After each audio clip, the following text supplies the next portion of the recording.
শুধু বৈঠক ডাকেন, আমাদের প্রেসিডেন্ট সেক্রেটারিকে হয়রানি করেন, আমাদের শ্রমিকদেরকে হয়রানি করতেছেন।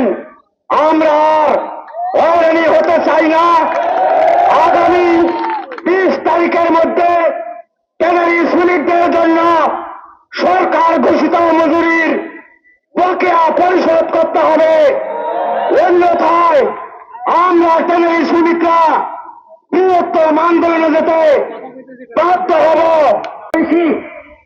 মালিকদের পেট এত বড় হয়ে গেছে, দীর্ঘদিন শোষণ নির্যাতন করার পরেও তারা ভেবেছে এভাবেই আমরা মিনিমাম মজুরিও দেব না, শ্রমিক ছাঁটাই করে দেব, ট্যানারিকে ব্যবসার অধীনে নিয়ে যাব, ট্যানারি ওয়ার্কার্স ইউনিয়ন এবং শ্রমিকদের অস্তিত্ব আমরা বিলীন করে দিব। এই হইল তাদের ষড়যন্ত্র। এটা আপনারা মানবেন? এটা তারা চাচ্ছে।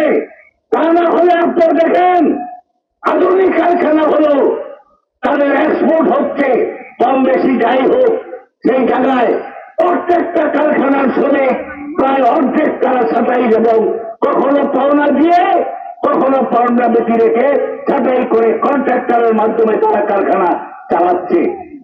এখানে অনেক কথা বলা যায় না, আমরা বলতে বাধ্য হব। এ কথা বললে আপনারা ভুল বুঝবেন। ট্যানারি ওয়ার্কার্স ইউনিয়ন অনেক কিছু হজম করে যাচ্ছে। বারবার আইন থেকে বলা হচ্ছে, বারবার আইন থেকে বলা হচ্ছে তোমরা লিখিত ভাবে জানাও।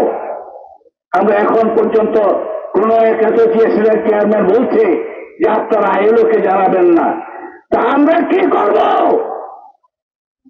2 বছর 2.5 বছর পর্যন্ত অপেক্ষা করে আপনারা আগে শুনেছেন ট্যানারি ওয়ার্কার্স ইউনিয়ন হেমায়তপুরে নয়, ট্যানারি ওয়ার্কার্স ইউনিয়ন ফেডারেশন সারা বাংলাদেশের মধ্যে একটি সম্মানজনক প্রতিষ্ঠান।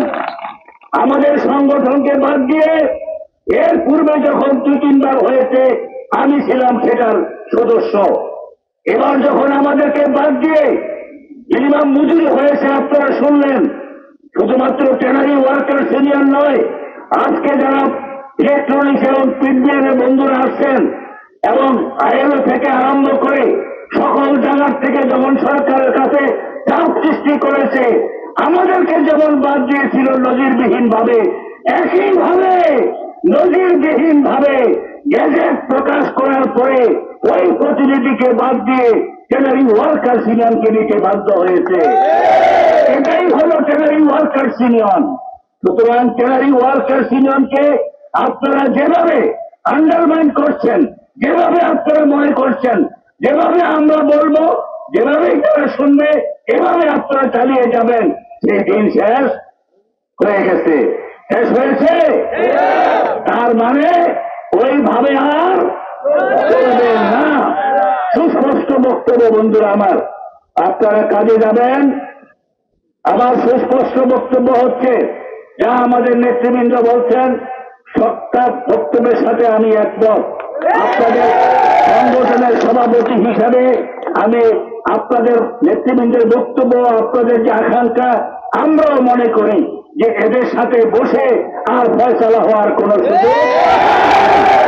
সুস্পষ্ট ঘোষণা, আবার বসতে চাইলে বসবো, কিন্তু যে বিষয়ে বসার জন্য বলেন সে বিষয়ে আলোচনার কোনো সুযোগ নাই।